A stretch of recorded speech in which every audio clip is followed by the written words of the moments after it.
अस्सलाम वालेकुम जी। तो आज मैं आपके लिए लेके आई हूँ ज़बरदस्त से चूरी की ये रेसिपी, जो कि चूरी रोज़े पे बनाई जाती है और जो कि सफ़र के आखिरी बुध को होती है। तो इसको बनाना पहले तो बहुत ही मुश्किल होता था, लेकिन अब ये मिनटों में तैयार हो जाती है। पहले हाथों पे सब कुछ करना पड़ता था, अब तो मशीनरी आ गई है और आप जब चाहें इसको बना सकते हैं और खा सकते हैं, क्योंकि ये होती ही इतने मज़े की है कि जब खाने लगो तो रुकता ही नहीं है इंसान। चलें वीडियो को स्टार्ट करते हैं। सबसे पहले हम इसमें जो है वो आटा शामिल करेंगे और इसमें हाफ कप के करीब हम इसमें सूजी डालेंगे, क्योंकि मैं थोड़ी बना रही हूँ तो इसलिए। अच्छा, उसके बाद हम जो है इसमें थोड़ा सा बेकिंग पाउडर शामिल करेंगे और थोड़ा सा सॉल्ट शामिल करेंगे।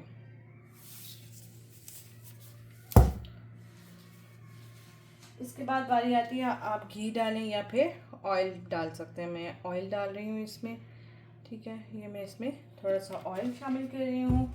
इसके बाद हम इसको मिक्स कर लेते हैं। अच्छे से मिक्स करना है हमने इसमें इसको। थोड़ा थोड़ा पानी शामिल करके और अब हम इसको जो है वो भून लेते हैं।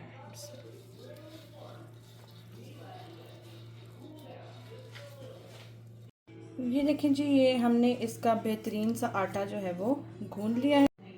तो इसको हम जो है वो 5 मिनट्स के लिए रेस्ट देते हैं और इतने में हम अपना चूल्हा जो है वो गर्म कर लेते हैं। आप इसको जो है वो तंदूर में भी बना सकते हैं और इसको आप जो है वो रोटी तवे पे भी इसकी बना सकते हैं। इसको हम 5 मिनट्स के लिए रेस्ट देते हैं। चलें अब हम इसकी पेड़े बनाना स्टार्ट करते हैं। बिस्मिल्लाह। ज़रा आपने मोटा ही लेना है इसका।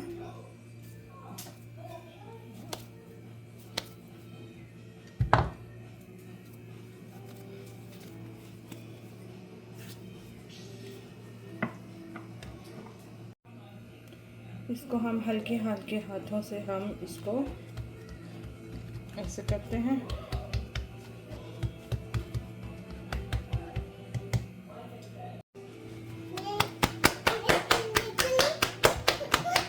अच्छा, आपने इसकी जो है वो मोटी रोटी बेलनी है, पतली रोटी नहीं बेलनी। तो इसको हम जाके अब तवे पे डालते हैं।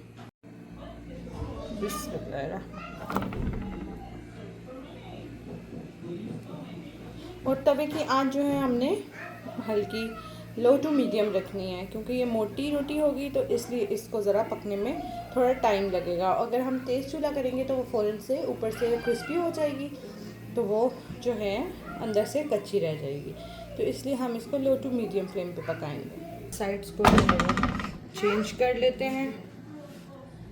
ये देखें जी, हमारी रोटी जो है इसकी बिल्कुल तैयार है। एक साइड से ये हमारी एक रोटी जो है वो तैयार हो गई है। तो इसको हम उतार लेते हैं। इसी तरह बाकी सारी रोटियां हम इसमें बना लेंगे।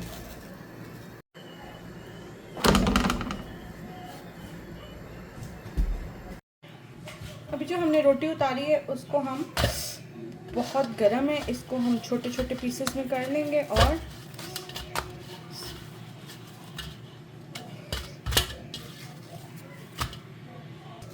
बहुत गर्म रोटी है ये।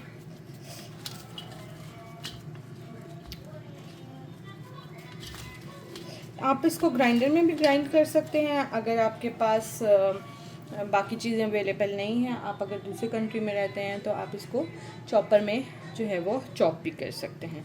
मैं आपको ऐसे भी करके दिखाऊंगी और चॉपर में भी डाल के दिखाऊंगी। ये देखें जी, हमने ये चॉपर लिया और इसमें हम अपनी रोटी को जो है वो ऐसे इस तरह से डाल लेंगे। ये सबसे आसान तरीका है, क्योंकि आजकल हाथ से तो कोई भी नहीं करता, मशीनरीज आ गई हैं इतनी।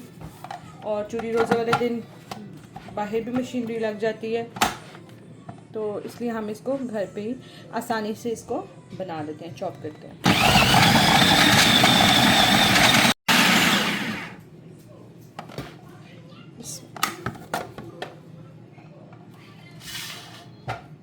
तो ये देखें जी, मैं आपको दिखाती हूँ कि चॉपर से कितनी फ़ाइन हमारी चूरी जो है वो बन के तैयार, ये देखें तैयार हो गया। तो ये देखें जी, चॉप कितनी अच्छी चूरी जो है वो हमारी बन गई है। इसको हमें छानने की भी ज़रूरत है। हाँ, कुछ लोग जो हैं वो बहुत फ़ाइन खाते हैं तो वो और इसको कर सकते हैं या छान के मतलब छान सकते हैं। तो हम लोग तो ऐसे ही खाएंगे इसको, ऐसे ही वो करेंगे। चलें, बाकी का हम इसमें जल्दी से चूरी को वो बना लेते हैं, चॉप कर लेते हैं, उसके बाद बाकी का प्रोसेस स्टार्ट करते हैं। ये देखें जी, ये हमारी सारी रोटी जो है वो चूरी बन के तैयार हो चुकी है। और अब इसको ये है कि आप इसको ऐसे ही फ्रीज़ भी कर सकते हैं, शॉपर्स में या डिब्बे में डाल के ऐसे ही फ्रीज़ कर दें। और फिर जब आपका खाने का दिल करे तो आप इसको थोड़ा सा निकालें और थोड़ा सा भून लें और फिर खाएं। तो जितनी हमें ज़रूरत होगी अभी फ़िलहाल दुआ के लिए और खाने के लिए हम उसको निकाल लेंगे, बाकी को हम फ्रीज़ कर लेंगे। और ये आराम से 2 से 3 महीने जो है वो फ्रीज़र में रह सकती है, ये ख़राब नहीं होगी। हाँ, लेकिन अगर आप इसमें घी डाल के या मक्खन डाल के इसको रखेंगे तो तब वो ख़राब हो सकती है। आप इसी को ऐसे ही, जिस तरह से मैंने आपको ये तरीका बताया है, अगर आप इसको ऐसे ही रखेंगे तो ये 2 से 3 महीने इसको कुछ नहीं होगा, ये ख़राब नहीं होगी। और अगर आप चाहें तो इसको छान भी सकते हैं, क्योंकि कुछ लोग जो है वो बिल्कुल छनी हुई खाते हैं, बिल्कुल पाउडर फॉर्म में होती है। लेकिन हम लोग यहाँ पे बाकी जो इसकी ये जो चीज़ ये जो आपको नज़र आ रही होंगी इस तरह से सख्त से, तो इनको लोग जो है वो चिड़ियों को डाल देते हैं या कुछ भी। लेकिन हम यहाँ पे इसको ऐसे ही खा लेंगे, ऐसे ही इसको भूनेंगे और खा लेंगे। में हम थोड़ा सा इसमें हम देसी घी शामिल करेंगे।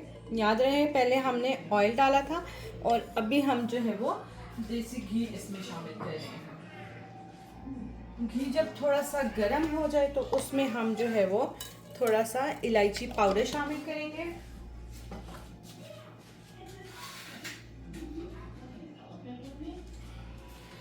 उसके बाद मेरे पास ये कुछ कटे हुए बादाम हैं, मैंने इनको इसमें शामिल किया है।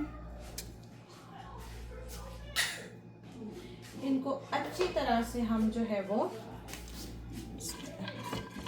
थोड़ा सा फ्राई कर लेते हैं।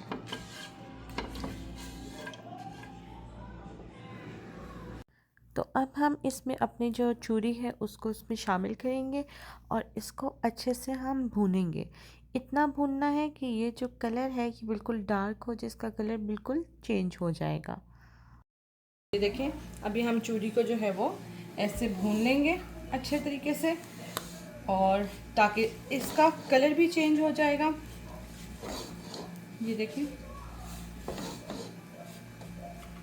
अगर आपके पास सौंफ है तो आप सौंफ भी इसमें शामिल कर सकते हैं। ये देखें जी, चूरी हमारी जो है वो अच्छे तरीके से भुन चुकी है।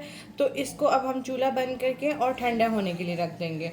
और उसके आपने इसमें गरम गरम में ना शक्कर डालनी है ना चीनी डालनी है, वैसे तो ये शक्कर के साथ ही अच्छी लगती है। आपने गरम गरम में जो है वो शक्कर नहीं डालनी और इसको ठंडा होने देंगे। जब ये बिल्कुल ठंडी हो जाएगी उसके बाद आप इसमें शक्कर जो है वो शामिल कर सकते हैं। ये हमारी चूरी जो है वो बिल्कुल ड्राई हो चुकी है। अब हम इसमें 1 कप जो है वो शक्कर का शामिल करेंगे। ठीक है, आप अपने टेस्ट के अकॉर्डिंग इसमें शामिल कर सकते हैं। और ये हम इसमें शामिल थोड़ी सी शामिल करके पहले देखते हैं। अच्छा, आपने इसको गरम गरम बिल्कुल शामिल नहीं करना। जब चूरी जो है वो गरम हो उस टाइम पे बिल्कुल भी नहीं करना, उससे ये होगा कि ये सारा जिस तरह चिमला चिमला सा होता है वैसे हो जाएगी।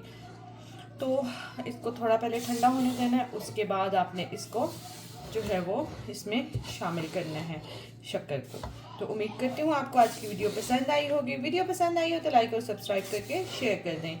मिलते हैं एक नई रेसिपी के साथ, तब तक के लिए बाय।